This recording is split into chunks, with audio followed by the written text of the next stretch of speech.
అశ్లీల ఆంధ్రప్రదేశ్గా మార్చేశారా? ఆంధ్రప్రదేశ్ కాస్త అశ్లీల ఆంధ్రప్రదేశ్గా మారిపోయిందేమో అనిపిస్తుంది.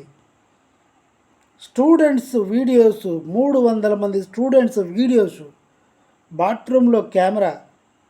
ఏంట్రా ఈ ఘోరం? పవన్ కళ్యాణ్ గారు ఇప్పుడు నోరెప్పి మాట్లాడచ్చు కదా. అన్నన్నన్నన్నన్న ఈ సన్నాసి ఇప్పుడు మాట్లాడు. ఇదే సందర్భం జగన్ గవర్నమెంట్లో కనుక జరిగి ఉంటే నువ్వు ఏం పీకుతున్నావు జగన్ అని గొంతు చించుకొని గజ్జి కుక్కలాగా అరిచేవాడు. ఇప్పుడు మాట్లాడడానికి దమ్ము లేదని చెప్పాలి. ఎందుకంటే ఇప్పుడు పవన్ కళ్యాణ్ గారు కనుక మాట్లాడితే డిప్యూటీ సీఎం హోదాలో చంద్రబాబు హైలైట్ అవ్వడు. చంద్రబాబు నాయుడు గారికి ఏది ఇష్టం? చంద్రబాబు నాయుడు గారిని హైలైట్ చేస్తూ ఉండడం ఇష్టం, లేదా తనంతట తానుగా లోకేష్ బాబు హైలైట్ అవ్వాలి. వేరేవాడు హైలైట్ అయితే బాబోరు అస్సలు ఒప్పుకోరు. ఆడవాళ్ళ పట్ల రక్షణ కల్పిస్తాను, విద్యార్థులకి వెన్నుదన్నే ఉంటాను అని చెప్పిన పవన్ కళ్యాణ్ ఇప్పుడు ఏమైపోయాడు? ఆఫీస్లో కూర్చున్నాడు.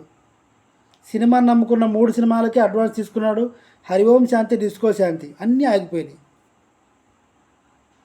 ముఖ్యంగా ఈ 300 మంది విద్యార్థులు న్యాయం జరగాలని రోడ్డు మీదకి వచ్చారు.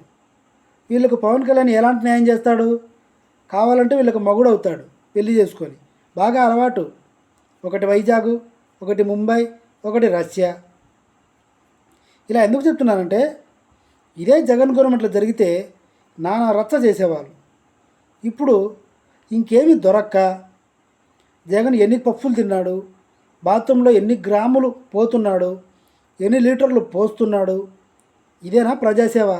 మీకు దమ్ము ఉంటే కూటమి ప్రభుత్వానికి, చంద్రబాబు కానీ పవన్ కళ్యాణ్ కానీ దమ్ము ఉంటే ఈ 300 మంది విద్యార్థులకి న్యాయం చేసి చూపించండి. చాలు, ఎనఫ్.